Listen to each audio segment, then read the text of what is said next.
ഇപ്പം ബ്ലോക്ക് കണ്ടുപിടിച്ച് കഴിഞ്ഞാൽ വാട്ട് വി ഡു, എന്ത് ചെയ്യാൻ പറ്റും, അതിനെന്താണ് ചികിത്സ, മരുന്നാണോ? ബ്ലോക്ക് കണ്ടുപിടിച്ച് കഴിഞ്ഞാൽ അല്ലെങ്കിൽ ഒരു മുറിവുണ്ടെങ്കിൽ അവർ നിർബന്ധമായിട്ടൊരു ഡോപ്ലർ സ്കാൻ ചെയ്യണം.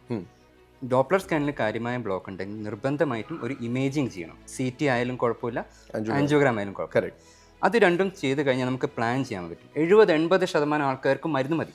മരുന്ന്, പ്രോപ്പർ ഡ്രസ്സിങ്, ആസ്പിരിൻ പോലത്തെ ഗുളിക, രക്തോട്ടത്തിൻ്റെ, കൊളസ്ട്രോൾ കുറയ്ക്കുന്ന ഗുളിക, നമ്മൾ ഹാർട്ടിന് കൊടുക്കുന്ന യൂഷ്വൽ ഗുളിക തന്നെ, അത്രേ ഉള്ളൂ. പിന്നെ കാലിന് രക്തോട്ടം കൂടുന്ന 1-2 ഗുളികൾ മെഡിസിൻസ് ഉണ്ട്.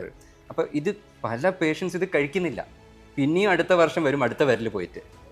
അപ്പം ആ ഒരു ചികിത്സാ രീതി അവർക്ക് പറഞ്ഞു കൊടുക്കണം. 70-80% ആൾക്കാർ നല്ല ഡ്രസ്സിങ്ങിലും മരുന്നിലും മാറും. ചില ആൾക്കാർ മരുന്നിലും മാറൂല.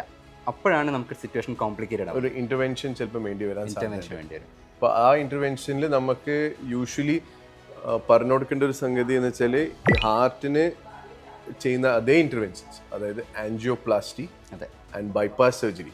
നമ്മളെല്ലാവരും വിചാരിക്കുന്നത് ഹാർട്ടിന് മാത്രമേ ഉള്ളൂ, അത് കാലിനും ഉണ്ട് എന്നുള്ളൊരു കാര്യം. ഹോസ്പിറ്റൽ സ്റ്റാറ്റിസ്റ്റിക്സ് നോക്കുകയാണെങ്കിൽ തന്നെ വി ആർ, ഐ തിങ്ക് അഭിമാനത്തോടെ പറയാം, so many limbs we have saved. എത്രയോ കാലുകൾ നമ്മൾ ആംപുട്ടേഷനും മുറിക്കാനുള്ള ഒരു അവസ്ഥയും നമ്മൾ, അല്ലേ? അതിൻ്റെ ഗ്രാറ്റിറ്റ്യൂഡും വളരെ വലുതായിരിക്കും. നമ്മൾ ഈ ഹാർട്ട് അറ്റാക്ക് പേഷ്യൻസിനെ രക്ഷപ്പെടുത്തുമ്പോൾ ഹാർട്ടുള്ളിൽ ഒളിച്ചിരിക്കുകയാണല്ലോ, അവർക്ക് മനസ്സിലാവില്ല നമ്മൾ എന്താ ചെയ്തിട്ടുള്ളത്.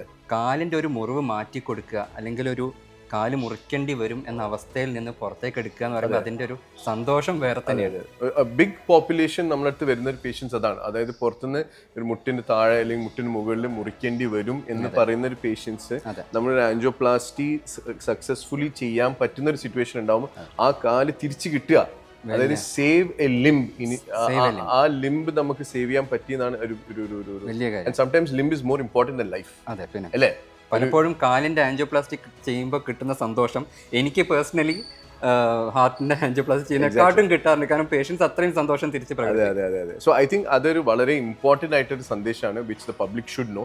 അതായത് കാലിന് എന്തെങ്കിലും ഒരു പ്രതീക്ഷിക്കാത്ത അല്ലെങ്കിൽ പതിവില്ലാതെ ഒരു ഇങ്ങനത്തെ ലക്ഷണങ്ങൾ ഉണ്ടാവുമ്പോൾ അത് ചെക്കപ്പ് ചെയ്യണം, ഇവാലുവേറ്റ് ചെയ്യണം. ഒരു കാലിൻ്റെ ഈ രക്തോട്ടം നോക്കുന്ന ഒരു സ്പെഷ്യലിസ്റ്റ്, അതായത് ഒരു കാർഡിയോളജിസ്റ്റ് അല്ലെങ്കിൽ വാസ്കുലർ സ്പെഷ്യലിസ്റ്റിനെ കണ്ടിട്ട് അത് ട്രീറ്റ് ചെയ്യണം at the earliest. Correct.